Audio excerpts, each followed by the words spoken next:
રહેવાસીઓમાં ભારે રોષ અને ચિંતાનો માહોલ જોવા મળ્યો છે। સુરતના ખટોદરા વિસ્તારમાં આવેલા સરકારી સ્ટાફ ક્વાર્ટર્સમાં લિફ્ટની સમસ્યા દિવસે ને દિવસે ગંભીર બનતી જઈ રહી છે। લાંબા સમયથી લિફ્ટમાં વારંવાર ખામી સર્જાતી હોવાની ફરિયાદો સામે આવી રહી છે।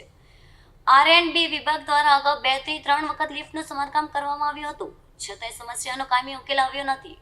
આજે ફરી એક વખત લિફ્ટ અચાનક બંધ પડી જતા રહેવાસીઓમાં ચિંતાનો માહોલ સર્જાયો હતો। લિફ્ટ બંધ થતા તેમાં સવારમાં 2 વ્યક્તિઓ અંદર ફસાઈ ગયા હતા।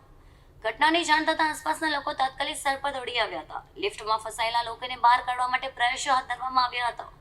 કેટલા સમય સુધી બંને વ્યક્તિઓ લિફ્ટમાં જ ફસાયેલા રહેતા ગભરાટનો માહોલ સર્જાયો હતો। ત્યારબાદ ટેકનિકલ ટીમ અને સ્થાનિકોની મદદથી તેમને સલામત રીતે બહાર કાઢવામાં આવ્યા હતા।